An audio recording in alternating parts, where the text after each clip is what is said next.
Do a little more justice to it. What's going on? Let me see. Smear my. There we go.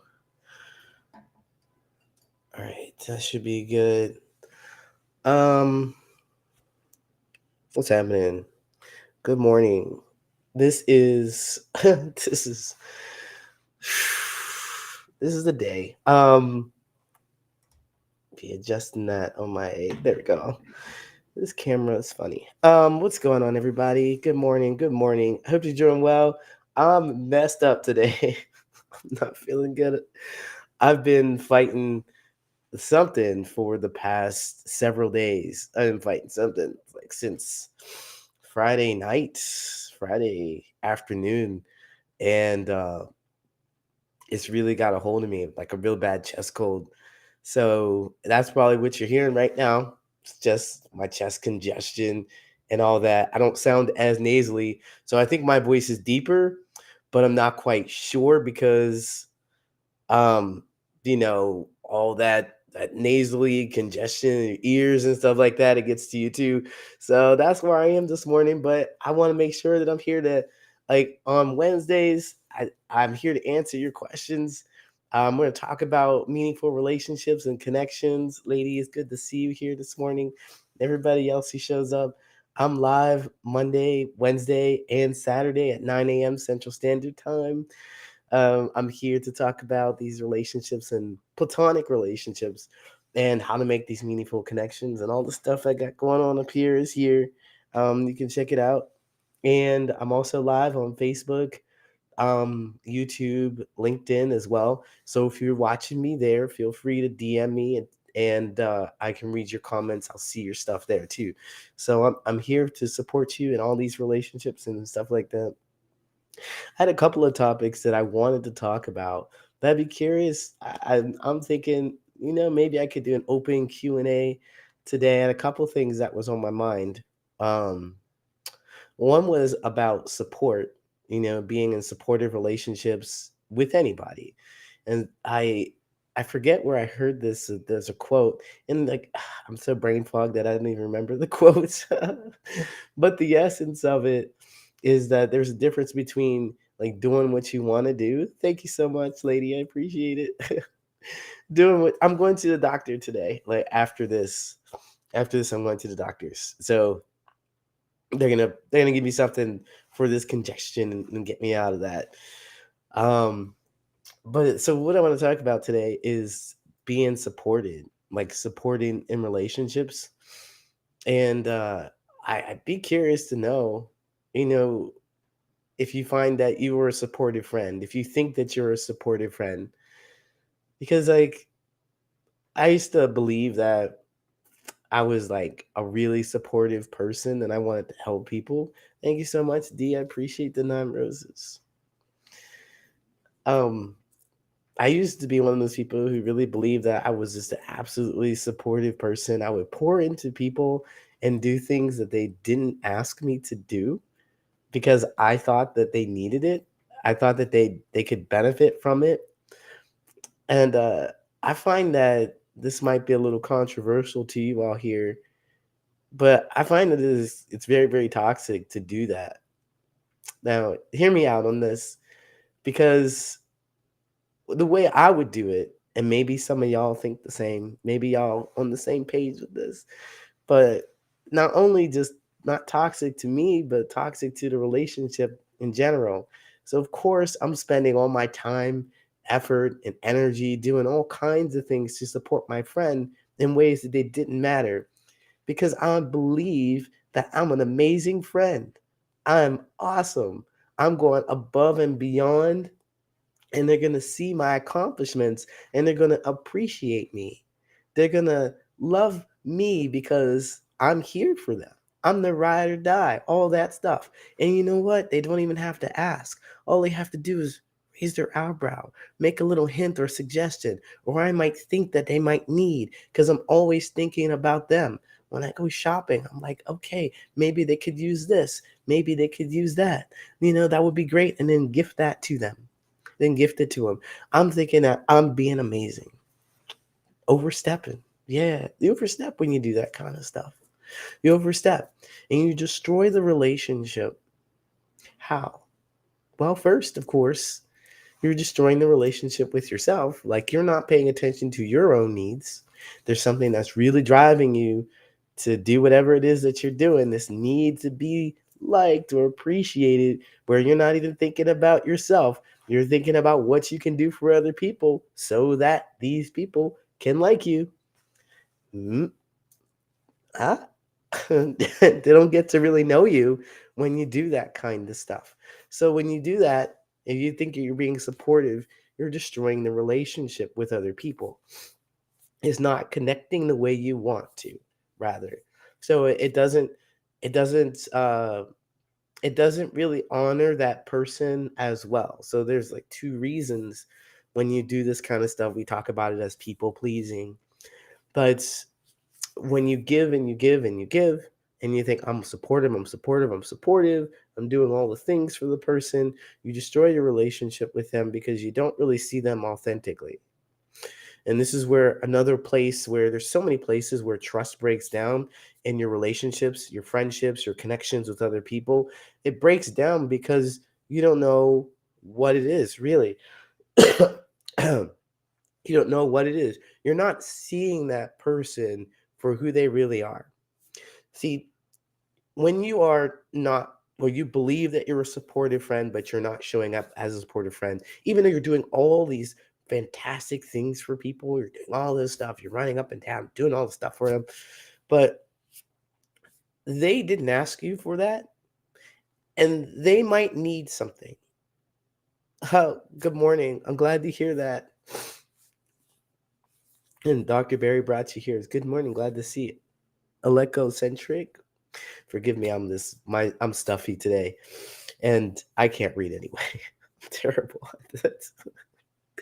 But I enjoy it. I enjoy messing it up, so it makes me laugh a little bit.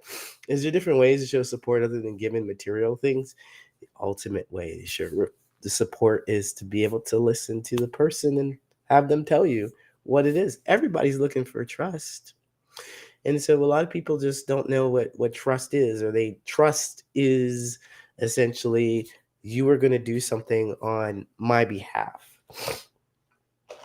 And trust you're going to behave the way that is going to do something. This is what most people think. Trust, I love to draw and write. Trust equals you do something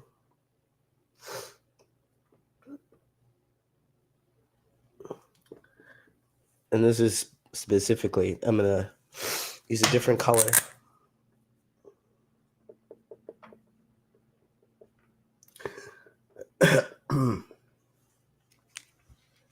This is where people just, I think, get it wrong. Or this isn't, I've changed my belief about what trust is, and it has definitely changed the way I interact with people. Other people believe that trust is you do something to benefit me. I trust you. I trust you with my secret because when I tell you it, you're going to take it and do something that benefits me, which is not tell anybody. Right? You're going to do the thing that I think that you want me to do. You're going to support me. You're going to do the thing, the trust, do something that's going to benefit me. And the thing that messes us up here in our connections with other people, because we're like, I trust you.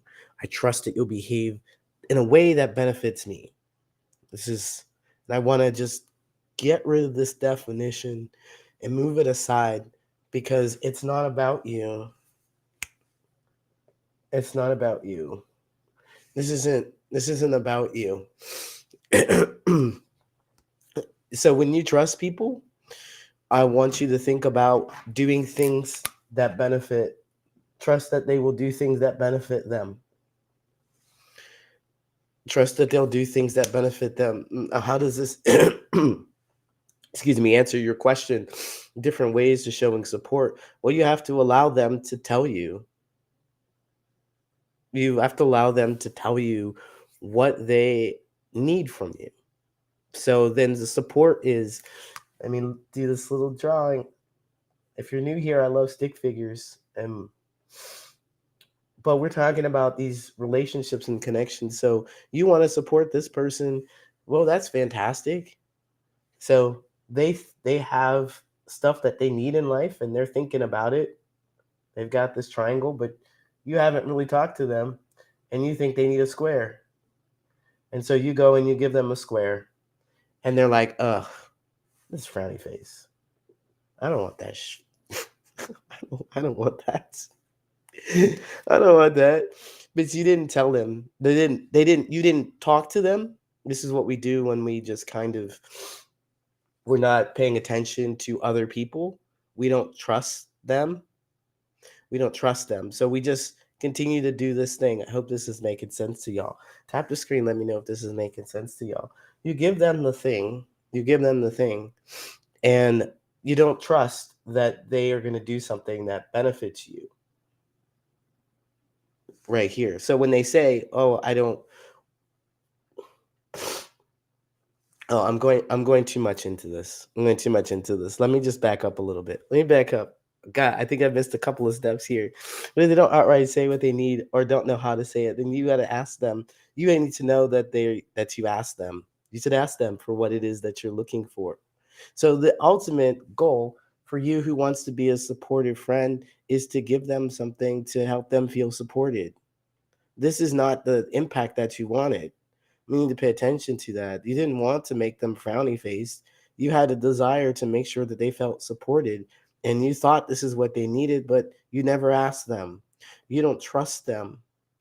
You don't trust them to tell you things and trust that they'll do something that benefits you. This is me. This is that definition of trust. But when you trust somebody, they will do something that benefits them. You'll be able to see that very clearly. So they'll tell you what the benefit is. This is what I'm looking for. This is the thing that I need. Hey, where is this? I don't want this. I don't want that thing. Mm, I wanted a square. I wanted a triangle. You made up this idea of who this person is and what it is that they wanted. And you believe that you're a supportive person because you're doing all these things, but they're not being impacted in the way that you desire. So, paying attention to that kind of thing. Good question. Good question. So, that's the key. Trust is changing this idea of what trust is for you. If you want to be a supportive person in somebody's life, you have to trust. You have to trust and change this whole definition of how they are supposed to do something that benefits you and you because they don't know until you tell them. Like you have to tell them what it is, just like here. They have to tell you what it is. It hurts your relationships if you go out and you think that you get something that you think that they need and they don't want it. This is a communication breakdown or they don't need it. And so you're all exhausted and you're all tired because you did this thing and they're not, and then you're more frustrated too because it didn't have the impact that you wanted. They're frowny faced, they're frustrated. Now they've got this extra thing. And if they're a person who you really haven't talked to much or you don't know how to have that communication, maybe they don't know how to have the communication, they're going to accept it and be resentful of you because look, you got this thing. They don't know how to tell you that it doesn't benefit them. There's all kinds of things that happen in the dynamic of the relationship. So you got me. I appreciate that. We had like 50 something people here for a minute, but then I started drawing six figures and jumping a little too deep. And I'm just like, sometimes I gotta reel it in a little bit. Gotta reel it in a little bit because I'm just like, yeah, y'all understand all of this stuff. And y'all agree with everything I say. But that's not true. Okay. Yeah. Okay, but this is one of my favorite concept. Can you show the board? I did. The- This right here. Oh, I erased the little stick figures. But I hope this is good. So when you trust people, you trust. Most people trust that they're gonna do something to benefit them, benefit me. So like you say, I don't trust you because I don't believe that you're gonna do something that benefits me. I'd like to apply this to all of these kind of situations. So I don't trust you to tell me. No, I don't want to go there. Uh, okay. I'm gonna reel it back a little bit. But this is how it shows up. I mean, can you relate to this? Like doing something, I don't want to tell you something because I think you're gonna take that information and do something wrong with it. I don't trust you because I've seen I don't believe you have my best interest in mind. And the best kind of relationships, I see some likes coming across. The best kind of relationships that you have with people is that you trust that everybody's going to do things that benefit them. I'm always going to do things that benefit me, and that everybody needs to know that when they interact with me. It's like I'm doing things that make me feel good. I'm always thinking about me first. And I want all my clients to feel that way too, to notice that about themselves too, is that you are first. All of your feelings are first. And you need to act on your highest joys and do the things that feel good to you, not because you're afraid of how somebody else is going to respond, not because you're afraid of not being liked or appreciated or left out or something like that. You need to act on those things that make you feel good, regardless of how other people are going to respond. Because it's the wildest thing. Your vibration rises, you get so much more excitement, you're all joyful, and you just attract the right people. There are some people that just aren't going to like you. They just can't help themselves because you don't like everybody. What I like to say is that people just cannot fathom the depth of who I am. Like there's a lot of things about my personality that people just won't get. And that's fine because I don't want to know everything about other people and their personalities either. I don't want to know about all the books that you've read on rock climbing or lava, like volcano exploration. I don't need to know about all the movies and the directors that you have and you enjoy watching hacker slasher movies. That's not my thing. And I don't want to sit here and try to learn that so that I can connect with you. I cannot fathom why it's so important and interesting to you. The same way you cannot fathom why walking long distances for days upon days is fun and interesting to me. It's not a thing that you want to do, and it's fine. It's not a thing I want to impress upon you and tell you about all the experiences that I've had and so forth and so forth. If it doesn't feel good to you, I don't want you to have to sit through that and know that. That's setting boundaries. Yeah, it is really important to set boundaries. This is the language of boundaries. We tell people the things that we need, and we have to know those things first. And if you don't do things that benefit you, if you're always thinking about what other people are doing and try to fit in and try to fix and try to control or change, and then definitely through control in there, because that's what we do when we're afraid. Like, I'm trying to make sure that they all like me. Mr. Fix It. Mr. Fix, I'm gonna fix everything. But if we're not focused on what it is that we believe or what we want or what benefits us, we won't know those things to set the boundaries. And so I like to trust people that they will do things that benefit them, whether they know it or not. They're always doing something that benefits them. Um, I stopped calling her my best friend because she would share my info with her spouse, family. Oh my God, and mock you? That's awful. That's terrible. That's terrible. Yeah, it's people. I have a neighbor that does that. They're like they kind of have this vibe to them, and where they're always trying to interact with me, and I just don't want to interact with them because they always have something to say about somebody. They got somebody to say about somebody to me, and they're like, "Well, how you doing? What you doing? Where you going?" Like, I'm sorry, no, I'm going outside, and that's all the information that you need to know. You don't need to know anything else about my life because I don't. It's a really disingenuous. It doesn't feel good to me regardless of the desire to control their actions and their behaviors. If I'm thinking about me, they don't really care. It doesn't feel good that they don't. And I've seen many examples in which they do not. They're doing something that benefits them, do something that benefits them, which is get more gossip and talk to people. I trust that that is their characteristic. That's what they're going to do. Every time I interact with them, they never fail me. Never. They never fail me. I don't care for it. So I trust that you're going to do the thing that benefits you, person, with your gossip. And so because I can see this very clearly, this is what I'm going to do. Not talk to you. Avoid your face. And if I do talk to you, it's going to be short. It'll be very brief. So I trust what I see. That's what trust is. You trust that people are going to do things that benefits them, and you decide how you're going to behave around that space. Decides how you're going to behave. Yeah, surface level gossip. I do it because I'm introverted. Wait. I don't call or text my friends often, but I visit, but I do care about them. Do you think I can fix it? Yeah, Trinity, I think you can fix anything. Absolutely. Um, I would suggest you check out the Meaningful Connections workbook if you haven't of here, or check the link in my bio for it, to connect with people because we want to talk about those things that are important and interesting to us. So I'd be curious to know, like, what do you care about these people? Like, that would be a question. We are always attracted to things that bring us joy and excitement. And some people, I was here Monday talking about friends. I put quotes in, like, there's hierarchies of friendships. The live video is I think it might be on YouTube. If you check my YouTube channel, it might be up there.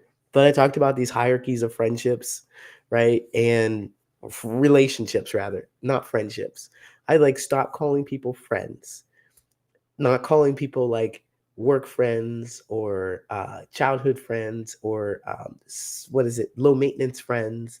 Like, don't qualify people like that anymore. We just say friends. These are specific actions and behaviors that my friends are going to do. This is how my friends behave.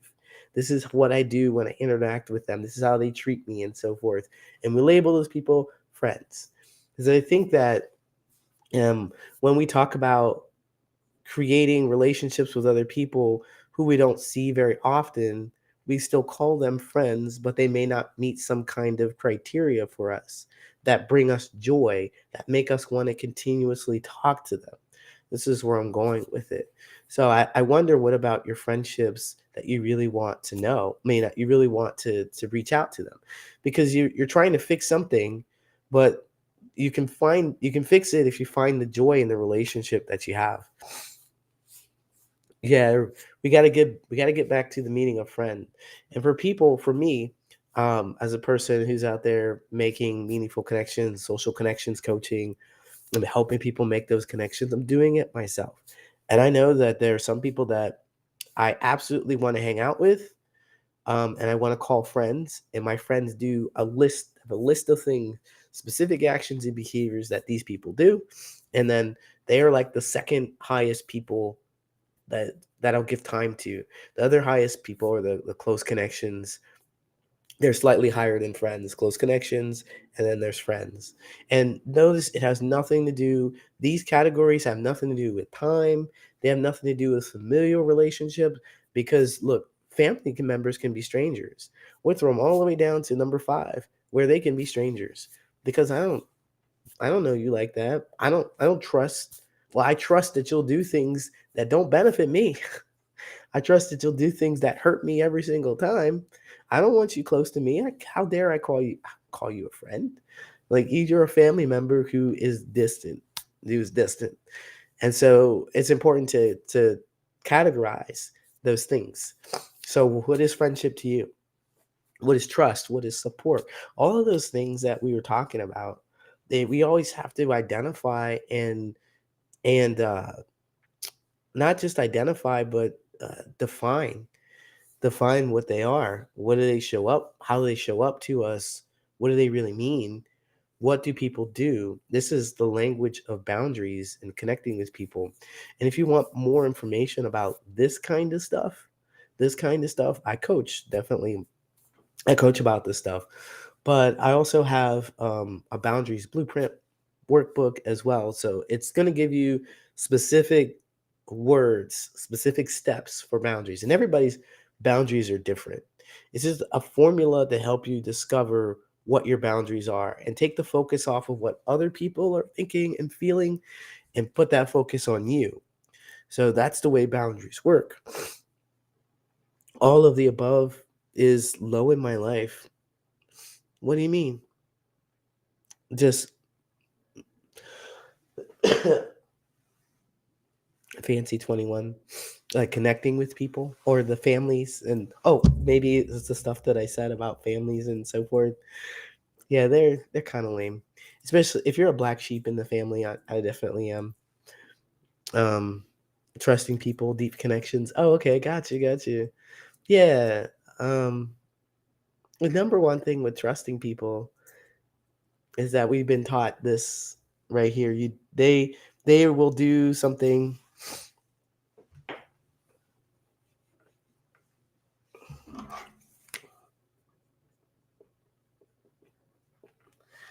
They do something to benefit me. This is our trust.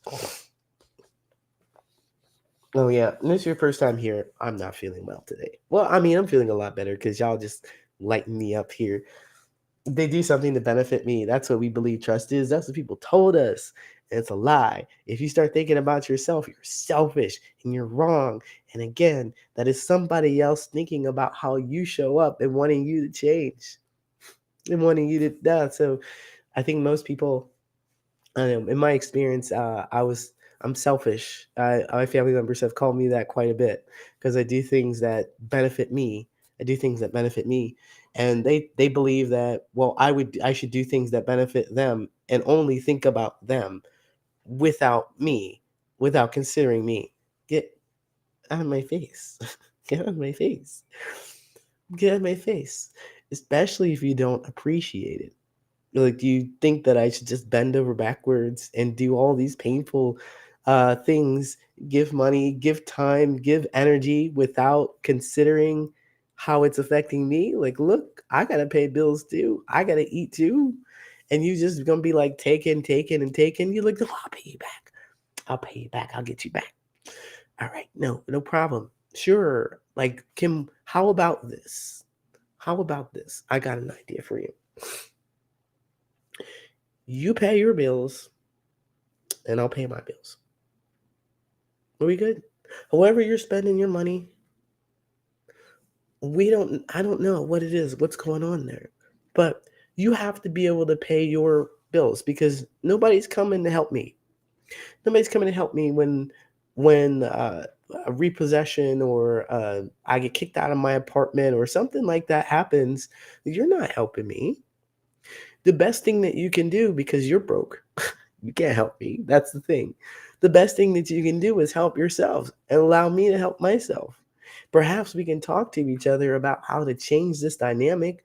What are you spending your money on? Such and such and such and such. Perhaps we can talk about that. And that's how I can provide support for you. But man, no, sir. You're not going to believe, you're not going to get me to believe that I need to do whatever you want me to do. Entitlement. A chronic people pleaser. Oh, I understand that. Is it hard? It's hard to trust when people seek entertainment from you. The thing is that people it is trust. So we just want to just throw away this definition of they do something that benefit me. Like throw this definition away. This is what's causing the pain right here. Is that when you say trust, it's hard to trust people because I believe that they need to do something to benefit me. And them being entertainment or making fun of me or looking at my life for entertainment is not benefiting me. But that's not what trust is. Trust is recognizing that they're going to they do things. I want a clear separation.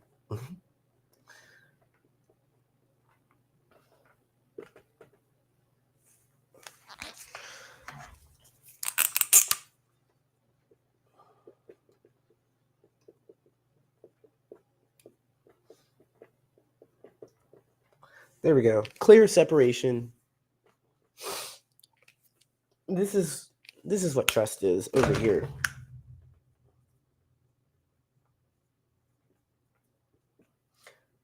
There we go. There, so it's all mathematically sound. It's just to separate these two, and you will have a much just from this whole belief right here. If you implant this in your belief today and you take it with you, if you notice that this is happening, you trust that people are going to do things that benefit them. That's what trust is. It's you being the observer. I observe you doing that shitty thing. I trust that. I trust that you're going to behave just the way you do. I've seen it this time. I've seen it that time. I've seen it many, many, many times. I trust you. I know that concept just kind of blows our mind. Let's change this word. Let's change how we this trust. Like we're observing people's actions and behaviors, and they do things that benefit them because nobody's thinking about you. Nobody's thinking about you. I'm thinking about me. Well, unconsciously, they are not thinking about you. They do the thing that benefits them. It's it feels good to them to make fun of you. It feels good to them to pry into your life. It feels good to them to do all those things that hurt you. Like, wow. Once you see stuff like this, oh my God, you just cannot unsee it. You cannot unsee this kind of thing. When you see that people treat you this way, they're like, wow, look, the language of boundaries come in here when we talk about this stuff. They do things that benefit them. And if you are hurt by it, like I trust that my neighbor, whatever, they're going to come by and they're going to do something that is hurtful to me. It doesn't feel good to me. And maybe they don't know it because they're not thinking of me. I haven't communicated that to them. Maybe it's like that with your friends and your family and so forth. They do things that benefit them and they don't know how it affects you until you tell them. The language of boundaries is when you start telling people. You recognize how you feel and you start telling people. This is the first concept, though. This is the first thing.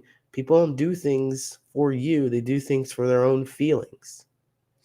And people who do things for you, it's because they have their own desire to bring joy to you. If they're like, people are out there buying you chocolates and flowers and candies and doing things that you want them to do, helping you move, um, loaning you money. If they're doing those things and they genuinely want to instill that joy in you, then you can believe that they want to do these things for you. This is how I roll. I think about how if I do something for you, it benefits me. This is how I think about it. I'm always thinking about myself. I like you so much that I want to support you, and it feels good to me to see you supported. So I will give you my time. I will give you my energy. I will give you money. I will do those things for you. Only if it feels good to me. So that you on the other end who is receiving this thing from me, if you know that I only do things that benefit me, you have to know and believe that doing this feels good to me. Otherwise, I wouldn't do it. So you don't go and have this confusion about, whoa, I don't know if they really genuinely care. Why would they do this for me? No, Lee always acts on his own behalf. There's no question about how important I am to Lee. Look at what Lee does. This is how we want to be to other people. These are the kind of relationships that create lasting connections and last for years and decades beyond, because it requires open conversation, it requires setting boundaries. Believe, trust and believe. If it doesn't feel good to me, if there's no benefit to me to do anything for you, I will not. Because if I did that, I would be resentful, and that would just destroy the relationship. So I'm going to trust you to handle your own feelings about if I'm upset or if I don't want to do it. I'm going to tell you, because it's important to our relationship to do that. Boundaries, the language of boundaries, but all of it starts here with the trust. Excuse me. Gotta be real careful because of narcissistic rage. I have a plan to say, if you're going to be abusive, I'm going to end the conversation. I like I like that you were stating your boundaries. I like that you're stating your boundaries. And in the boundaries course, I talk about this kind of stuff too. There's a specific way to do so. Talk about it. Talk about their actions and behaviors and what you're going to do. Well, check out the Boundaries Blueprint workbook. It's definitely going to be helpful for you. But I think that is a good start. I think that's a good start. Because when I say boundaries essentially when I see some behavior, so this is the behavior that they do something that benefits them. So when I see that behavior, I say the behavior and then I tell them how I'm going to respond. I talk about the behavior that I see, and then I say, this is how I'm going to respond. This is what I'm going to do. You don't need to do anything. I'm just letting you know. This is how you've impacted me. You raise your voice. You raise your voice. Good. Okay. Got it. Got it. Got it. You do things that benefit you for whatever reason. You believe raising your voice is going to change this conversation or change the situation in a way that benefits you. All right. Cool. Good to know. I trust and believe. I see that it happens quite a bit with our relationship. You raise your voice. Okay.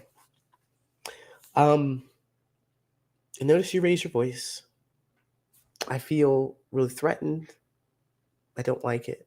I'm going to leave. Look, right here. You don't have to do anything else. You don't, for the other person who raised their voice, they don't have to do anything else. You're not telling them to change. You're not telling them who to be or how to show up. You're not telling them that they need to lower your voice. You're doing something far more powerful. Something far more powerful. My stick figures. Give me my stick figures. All right. There's another concept that I love to talk about is giving the gift of your feelings. So when you have your feelings, yeah, because they can't, yeah, if you say you're a narcissist, you're going to light them up. They're going to be like, rawr, what do you mean narcissist?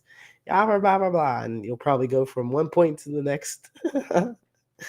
Not telling them they have a personality disorder. Language, boundaries. Boundaries is the language of you, essentially. It's not telling other people who they are and how they show up. It's telling them about your experience that you're having with them. And when you do that, it's a gift. It's a gift. When you share your feelings with other people, it's a gift. And they are going to receive it. And anybody who, I just always draw these heart eyes, anybody who is your friend, or maybe people who are emotionally intelligent, can do this, can receive your gift. Can receive your gift. So this is your feelings. These are feelings here. These are just feelings.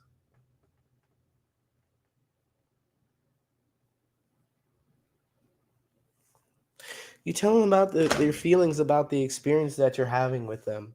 This is the gift. I'm angry, I'm threatened, I'm sad, whatever. You tell that to them, and what they want to do is the far more powerful thing. Instead of telling them that they're a terrible person, is that when they see that they have hurt you, you're being vulnerable, you're opening up yourself, you're opening up, let people see who you are, your feelings. When you see that they have hurt you, when they see that they have hurt you, they need to take notice of that. This is what we're hoping that they will do. They do things that benefit them.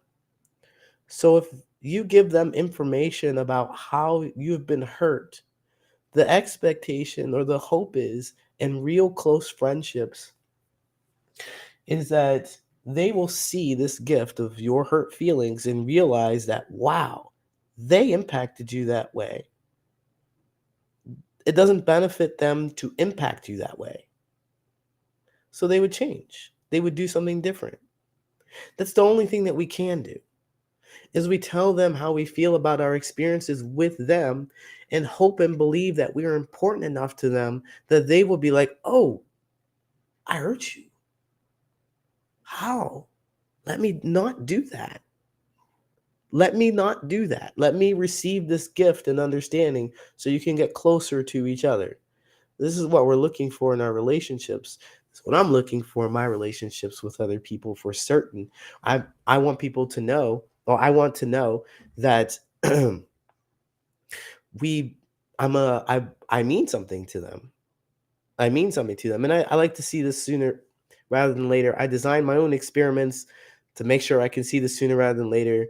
And I teach my clients to do the same thing so that you can recognize, like, well, some people front. Some people front for a very long time. True narcs legitimately don't care, though. So sharing feelings isn't particularly helpful. Um, Discernment. Thank you, Fancy. That's exactly what I would say. Discernment. Look, you gave them a gift of your feelings and they stomped it into the ground. What are you going to do? Keep telling them about how they need to respect your feelings? They didn't care about the first gift that you gave them. And now you have feelings about the second, about the fact that they smashed it. They can imagine they smashed, rawr, smashed your gift. Let's put a little X. They just don't care about it. And then you have more feelings about that. You have more feelings. So there's another feeling. And guess what? You go and you try and give that to them too. And they destroy that too. But you notice it's happening. Trust that they do things to benefit them. What will you do? You're going to continue telling them? Well, trust that they're just going to keep smashing it. You've seen it once, twice, 3, 4, 10 times. You've seen it. You've seen it. I give people 3 at this point in my life. I give people 3 chances, 3 times, design an experiment for them always to see how they treat this. That end the interaction. You can end the interaction. You can end the.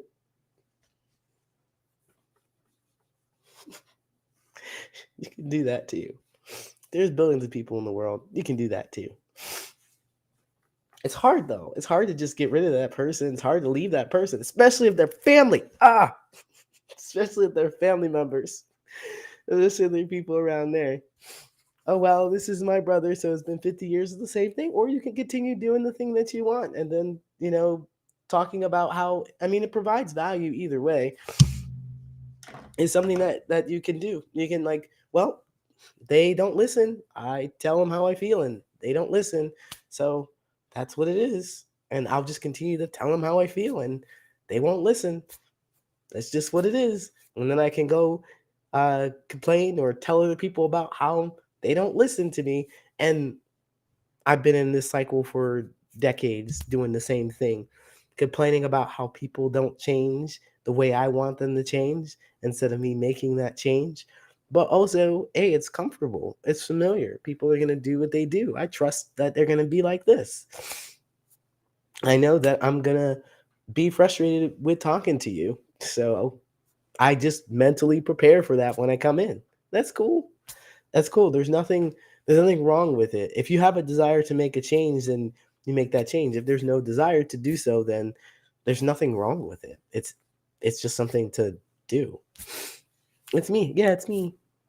It's me. It's always, and it's a lot of work. It's frustrating.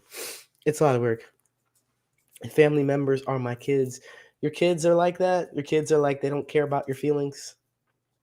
I'm not sure if that's. I'm curious if you're like by your profile picture. I would say your kids are like young. Your kids are like 8 and stuff. I would imagine that.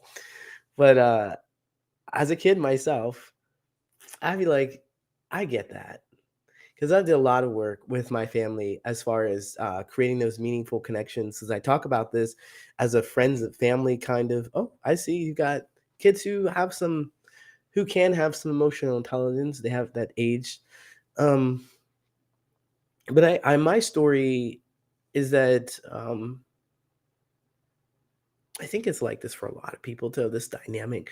But as a black sheep, I left the family, went in pursuit, trying to find my own way because I just knew that whatever was happening in this space wasn't, it didn't feel good. I was given all these messages saying that, oh, you need to be with family, family's everything, but family would treat me terribly. They would misunderstand me, they wouldn't appreciate me, all kinds of stuff. And I was like, well, this doesn't feel good. I hear what you're saying, but the feeling is not vibing. It's not going. It's not good. So I trust that I got to get out of here. I trust that you're going to do, this is what they did to my feelings. I didn't really even know that was happening. So I went out into the world and I discovered how to set boundaries and use language and realize people have feelings too. They all have feelings. My mom has feelings. She had a whole life before I was a kid, before I was born. I was like, oh my God, I remember the day I figured that out. Like, wow, you had a whole life before I was a kid, before you had me. What? What? Anyway, um, I was so just like, ugh. And so I understand now that she has a life. Like I understand that we are two different people, of course, and she's not just my mom.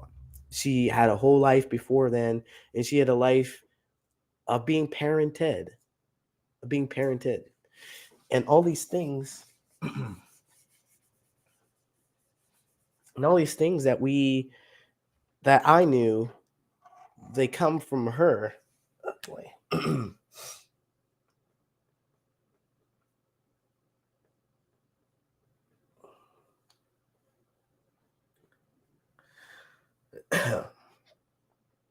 It's like 1, 2, 3. So this would be me, and this mom, and see, I could have wrote that before. That's what I could have wrote that before. Gma. You can see that's Gma. Mom, Gma. But the parents, their parents, parents and their parents, and they've been taught these things, right? And so I was just relate because we're still talking about the excuse me. We're still talking about the um the feelings and how kids don't recognize the feelings of the parent. So I went out here on my own and I discovered, oh my God, people have feelings. What is this? People do. Let me see. What's an exciting color to use? Ah, this red. Feelings.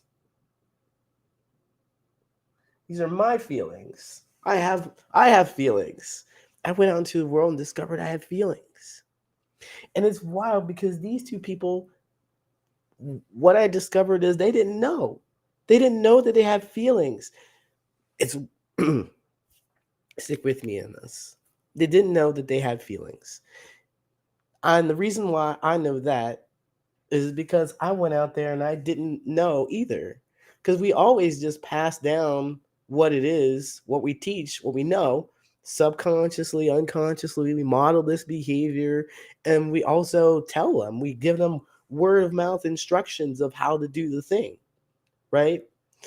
And so that's not the case. I got you, I got you, I got you. But this is real high level stuff. This is real high level, I promise. And so they weren't really telling me that I had feelings. So they didn't have them.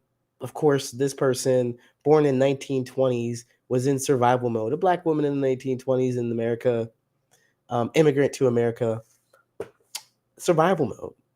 The laws, and all that stuff back then wasn't set up for black people, wasn't set up to help women either. Survival mode. I don't have time to process my feelings. And this person brought up in the 1950s, 60s, born in the 60s or something like that, born in the late 50s. They just were in survival mode too. They were in survival mode. The things weren't that much better, but they were better than this, but they still raised by a person who didn't have access to mental health and all kinds of stuff to help really talk out the feelings and the frustrations, all that stuff that's happening. You just had to go, go, go, work, work, work, work, work, work, make money, make money, make money. That's what this person did. That's what this person did. Suppress all your feelings. Suppress them all. I don't have any feelings. I can't articulate them. I can't identify them at all. I don't know what they are. I'm going to pass that down to you. Me. Oh, man. I don't have any feelings either. I don't know what they are. At least I can't articulate what they are. Anger was always called excitement, thing like that. We're excited. You're excited. Okay. Wow. That's wild. Excitement can be joy. But no, it's anger. You like, why are you mad? I'm not mad. I'm excited. It's confusing. um, excuse me. It's confusing. It's very confusing. So anyway, I went out into the world and I learned about my feelings. I went out in the world to learn about my feelings. And so I'm like, hey, you have feelings. Your feelings.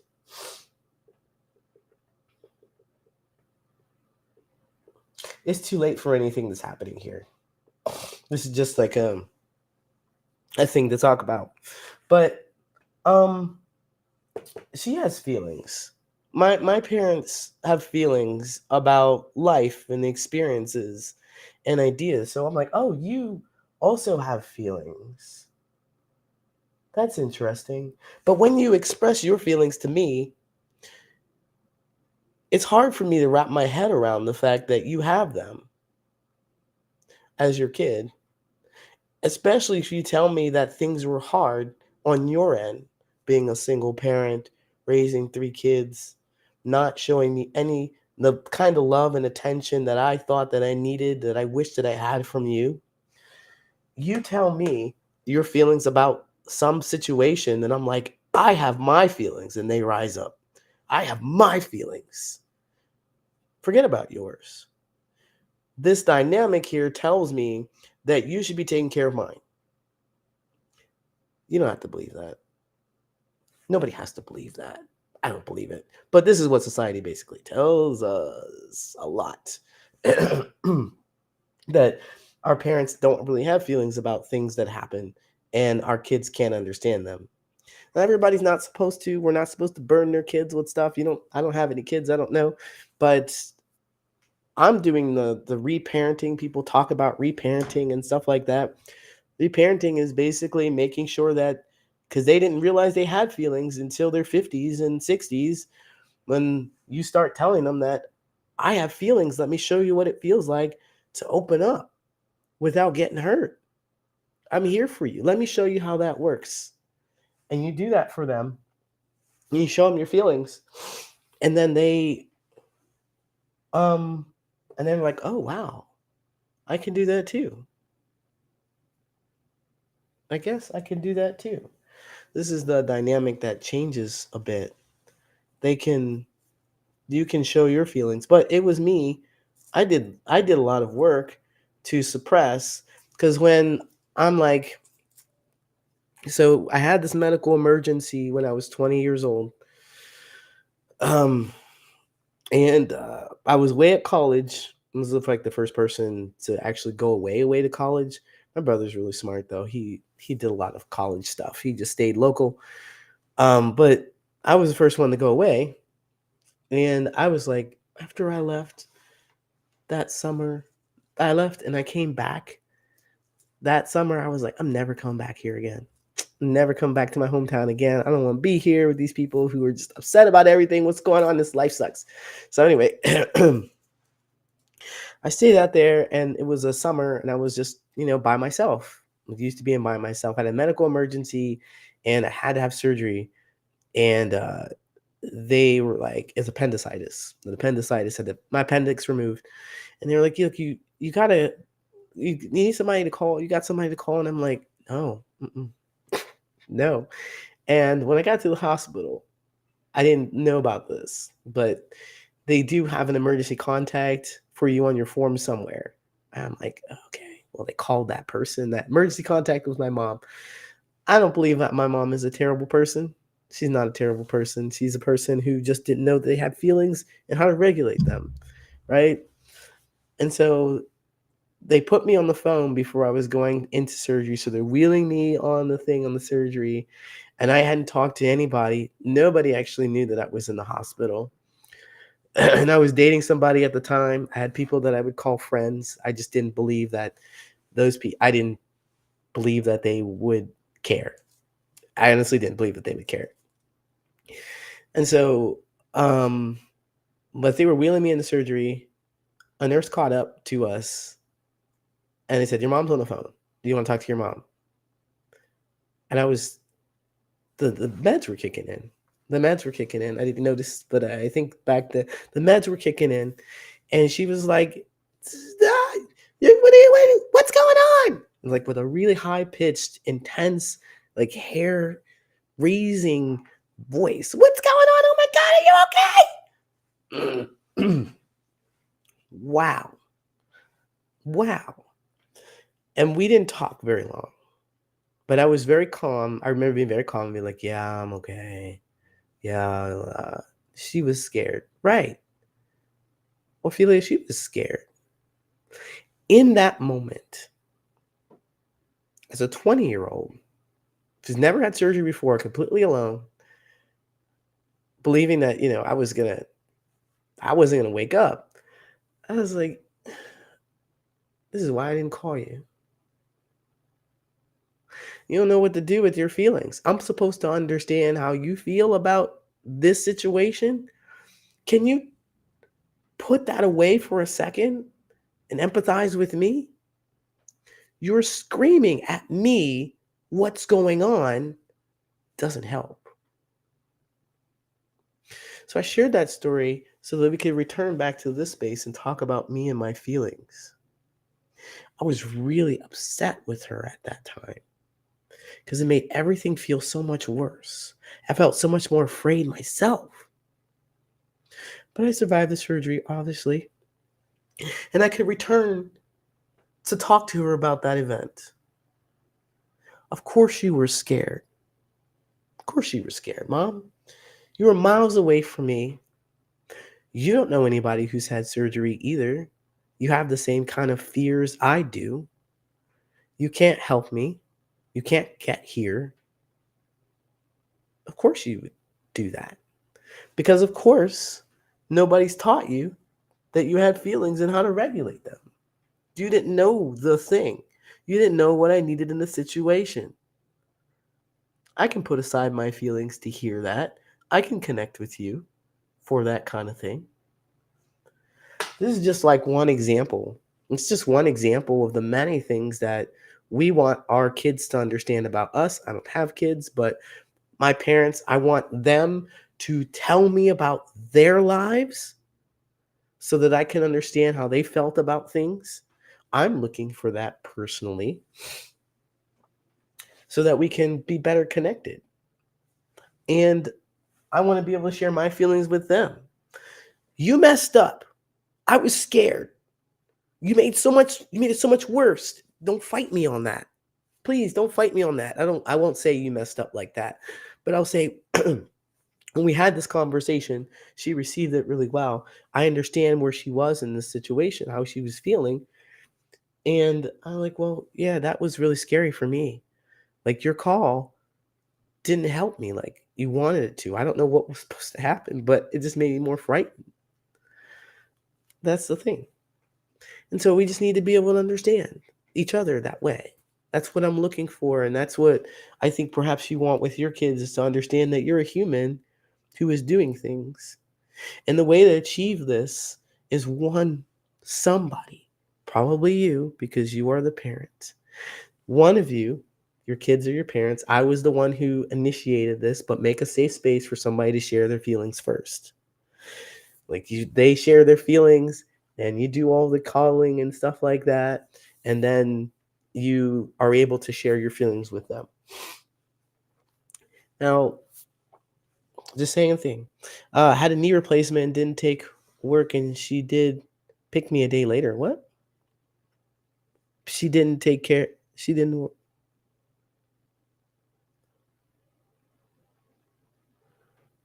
pick me a day later. Oh, perhaps I just need to understand that a little more. Well, thanks for the likes. I appreciate that. Bradley, what's going on? Hope you're doing well today. Sometimes you want to take comfort from people who can't necessarily give you that. That's true. That's true. I have a deep desire for my parents to understand me and to be able to understand them. And I believe this is really helpful to me in understanding myself. You know, if they start talking about life, they start talking about where their experiences, because I had learned so much about my mom that she had never opened up before about when doing this kind of thing and sharing my feelings and making it safe for her to share her feelings about experiences that happened with me and stuff like that. I'm transgendered, and so that was really hard for her and anybody else.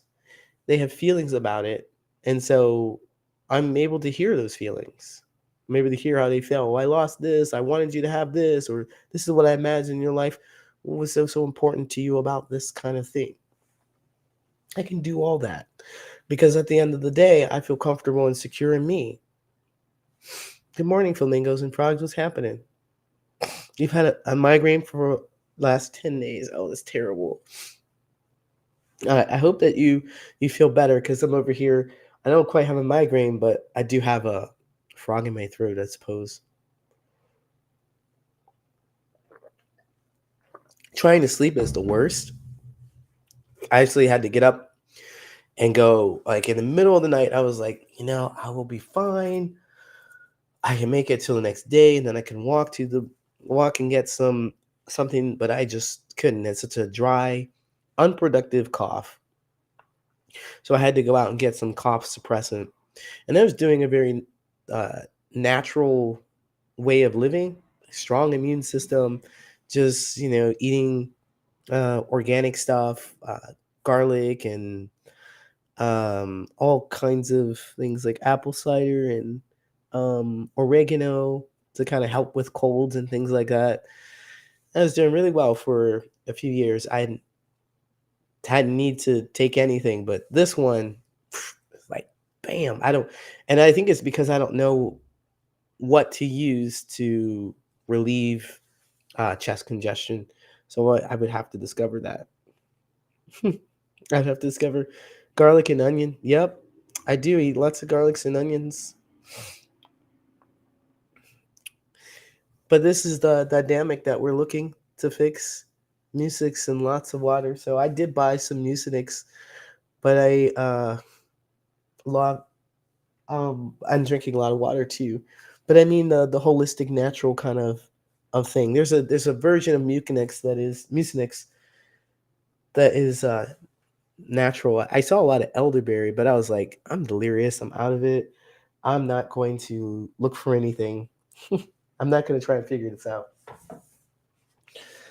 Oil of oregano. I do. I know I make that too. I had some made and it went bad. How did it go bad? Because I didn't seal it right, I think. But it um got some mold in it. I really like that stuff though. The older generation think you talking foolery if you try to explain. Yeah, you don't explain to people because they do. It's like I tried this generation right here. The foolery is the right word. You're right about that, Fancy. Foolery. That's what they call it. What is that? We just push it through. We keep it pushing. We grind through. We don't got time for those feelings and stuff like that. They're always trying to be on the go, avoid accountability and stuff like that because they take a moment to feel something. This is all new. And you know how we don't like new things. You know how we just want to be like in a place where we have familiarity. It's familiar. I don't want to talk about this new stuff with these feelings. I don't want to feel that. And I imagine it's because I was talking to my dad. He had said something along these lines. We don't talk. But I asked him about his past, and he said it's painful to go there, and he doesn't want to look there.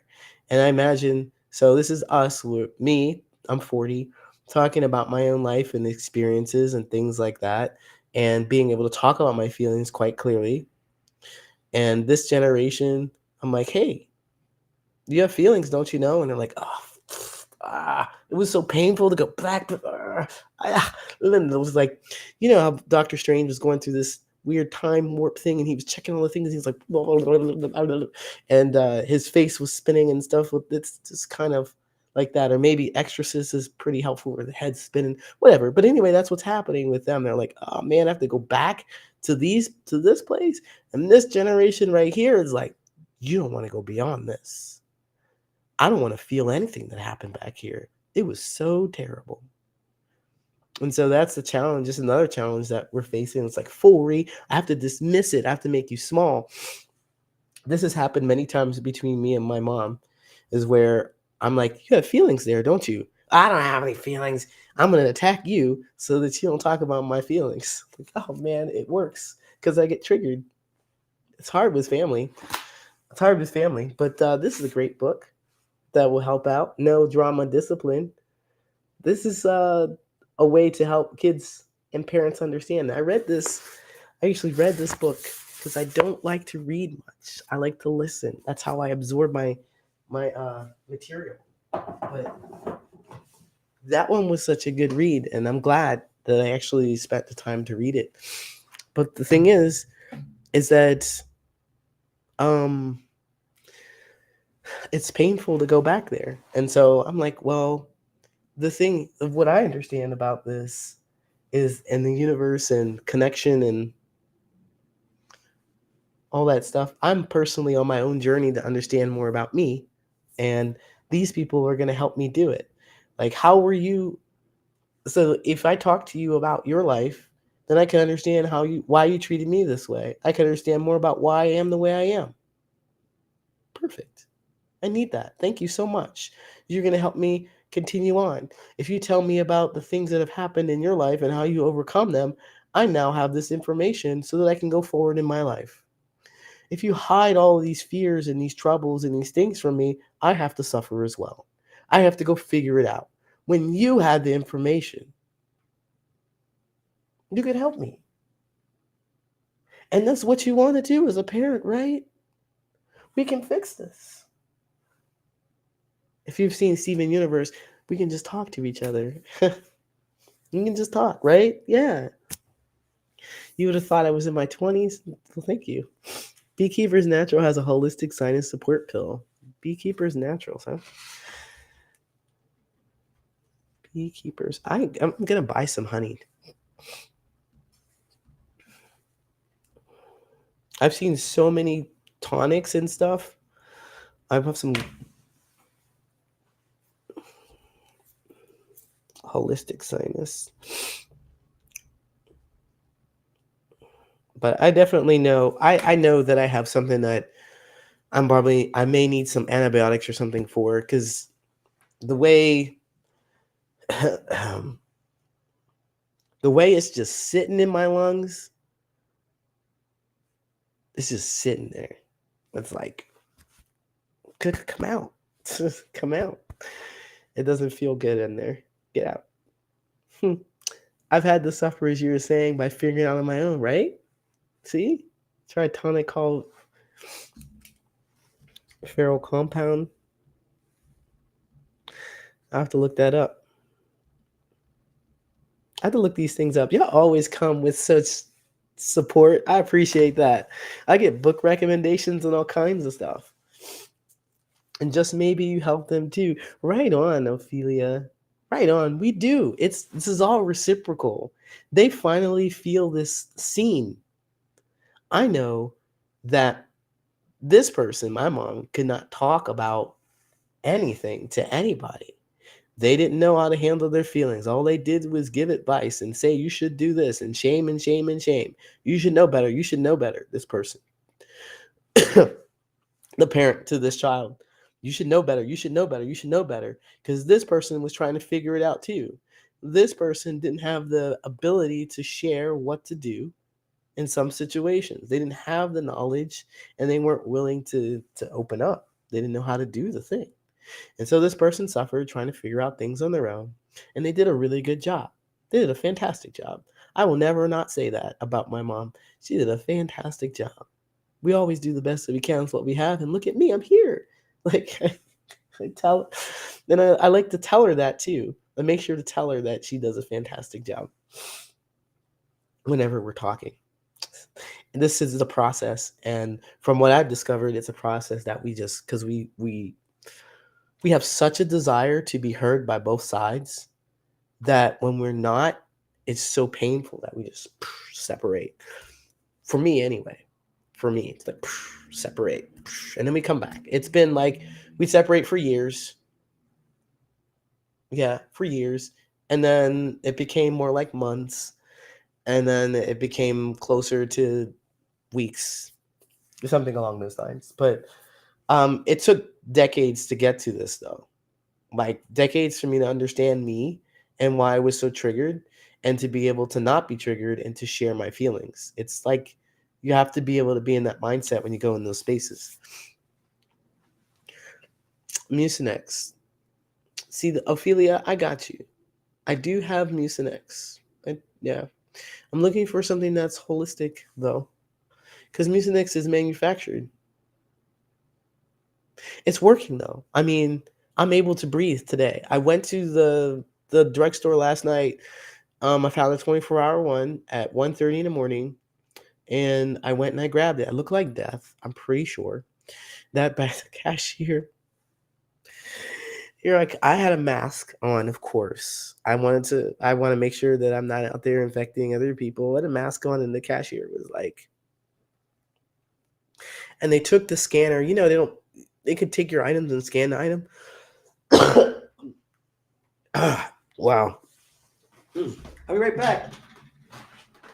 I thought I had something here for that. Okay, there we go. Yeah, that was a productive. That was a productive cough. That was a bit of a productive cough, so that's good. But they took the scanner and they were like, beep. They like held themselves away from me and like beep. Course, of course, because I looked awful. I looked awful, but I went and I grabbed some of that stuff because I wasn't getting anything before, and I wasn't able to sleep or anything. So Mucinex is helpful, and it's what I know. I'm just looking for something that might be a little more something else, something else. So lots of water, because that's what I know to do. Ophelia is lots of water and Mucinex, so help move that stuff out. It's working.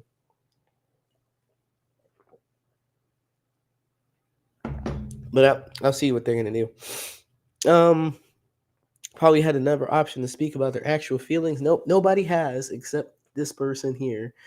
I think that's everybody suffers until one person decides to feel the pain, to recognize it. The whole line of people, they suffer until one person decides that they are going to feel the pain and they're going to talk about it. And like, oh, you experience. It's wild because everything that I'm experiencing, you also experience. Not everything, but a lot of the things. And you could have told me, but you didn't know how, so I can't be mad at you. I'm not mad at you. I'm just saying that we recognize this happening. So I don't have any kids though, but these people here, the people after us are going to be so like fantastic. They're going to be kind and hopefully connecting and talking about their feelings and stuff like that. It sounded like it hurt. It did hurt. That's flamingos and frogs. I'm surprised you must hear that kind of stuff often because that hurt. And I'm tired of feeling that. I'm tired of it. I wanted to just kind of move out, get out, yeah, get out. But we said kids. Something about kids. I don't have kids. Yeah, nobody has kids. I guess you have none as a child. Oh, you have none as a child. I got you. I got you. Yeah, it's it's the world's greatest, not world's greatest, but it's what I believe that we're supposed to discover here as humans. So we're taking this way beyond social connections, social connections coaching into this the kind of spiritual realm here. This is kind of what I believe too with the lineage and how watching it will go backwards and we can see like, okay, this is your feelings are validated. All the things that you wanted to talk about is real. My family is from the Bahamas. This person from the Bahamas. So the Caribbean, you don't have feelings. You don't have feelings about anything. And we just the the thing that people miss is that they do have feelings, of course. We all have our feelings, but we don't necessarily speak them. We invoke them in other people. There's a deep desire for us to have somebody understand us. That's why we continue to explain ourselves to other people. If it's specifically one person, I want you to know this about me. I want you to know how I feel about something. It's the thing. I want you to know how I feel about my experiences being alive. That's connection, period. Like somebody demonstrates that they understand how you feel about your experiences being alive. They demonstrate that they understand that. They demonstrate it in a way that makes sense to you because they know you well enough that when they say it, you will understand it. It's like this exchange of words in English. We agree on the definition and so forth. But anyway, we're looking for people to understand us. And if we understand anger, if we see anger and we understand anger as somebody's face just being riled up and raising their voice and slamming things, and that's how we feel inside, instead of saying it, if we don't have the right tools, we don't say it, we invoke it. I'm going to do the things that upset you because I feel that inside. And that feeling inside is not acknowledged. So like I don't have any feelings. Yes, you do. They show up not in your words, not necessarily in words, but in your actions, not in your conscious thought, but in your actions with other people. When people are saying hurtful things to people, as I don't know, imagine somebody sitting on a bus stop and saying hurtful things to others. That's probably how they feel inside. That's how they feel inside. They're like, I'm angry about something and I want you to feel, I want you to know how I feel about my experience being alive. It doesn't really help them because they don't feel acknowledged as much as they could if that person just kind of sat down and understood why they felt so upset in the first place. So I teach people this skill of helping people um, teach people the skill to do this, all of this stuff. So that's why it's so effective in your relationships, in all kinds of relationships. And now we'll talk about platonic. I talk about platonic relationships and not romantic relationships because we're tired of those. I mean, there's so many. You need to be a friend before you get into a romantic relationship with somebody. There's all kinds of expectations and stuff that align with your romantic relationships that are just not helpful. All you need is disbelief. All you need to do is trust that they do things that benefit them. That's all you need to do is you go through the world and you keep this belief right here. Trust that everybody does things that benefit them. And if you tell them how you feel about your experiences and they don't care, then it doesn't benefit them to care about your feelings. Ouch, that hurts. You got to go deal with it. What you gonna do? What you gonna do about that? And it's easily said that way, but it is quite a process because we have these other mechanisms that say, well, maybe I just didn't say it the right way. Maybe if I just give them a chance, maybe if I showed them how to do something, then they would see how I benefit them. They would see me as important. I just need to keep telling them and keep reminding them. That's what happens. That's what happens. So I just want you to not necessarily spend so much time doing those things. It can be very challenging. Yeah, it is definitely. So with that said, I want to thank you so much for showing up here. Patterns of Possibility. If you like what I said, I have a podcast. I have a YouTube channel. I have a newsletter. If you haven't found the Meaningful Connections workbook, go grab that. It's free. It's going to give you those 50 questions to help you figure out what you want to do to talk to other people. It talks a bit about emotion in that too, because everything I do is based on emotion. Because if we're trying to connect with people deeply and quickly, because what I do is I'm 40 and you've probably spent some time on this planet doing some of the same things over and over and over again, trying to connect with people. I'm going to teach you ways to not do those things. So, no more people pleasing, no more being wishy washy, kind of thinking whether or not you like to talk to this person or if they like you or not. I'll help you design experiments so that you will know whether or not they are worth your time. If you are providing a benefit to them or if they see you as a benefit, you're going to know and you're not going to be like, I'm not sure. You will know for certain. And then usually what happens is that people just kind of disappear from your life because you're going to stop hanging on those people who just don't serve you. You stop hanging with those people. The next thing you're going to do is be able to be more sociable. So you're going to be able to figure out sooner rather than later the new people in your life if they are worth your time too. So old people, if you're trying to deepen those relationships with others, not old people, but previous relationships, just trying to deepen those relationships or decide whether or not you want to let those go. I'm going to help you understand how to do that. And then also find new people, decide whether or not you want to spend more time with these people sooner rather than later. So, coaching, the link is in the profile. You have a friendly conversation. Talk to me about some of the experiences that you've had. And of course, I have a myriad of things for you to go check out, lots of resources. If you're in Chicago, try speed friending. I'd love to see you around. Thank you so much, Ophelia, for coming in. Speed friending in Chicago is the first Sunday of the month. We're having that, so it's gonna be fun. You can check out. There's a link. There's a link in my profile, but there's also on my TikTok page. You'll find that there is a testimonial thing for it. So that's pretty cool too. It's really helpful. So making friends faster, it works. It definitely works. So all those cool things. And my DMs are open. I just want to support people to make these meaningful connections as much as you can. Oh, and last thing, Boundaries Blueprint Workshop is happening next week, Wednesday. Boundaries Blueprint Workshop. So if you want to be able to say your boundaries clearly and concisely, you want to be able to tell people how you think or how you feel about stuff, it is available to you. If you're on YouTube, there is the more possibility thing right here, the QR code. Scan that. Thank you, everybody. Have a wonderful, wonderful day. Take care.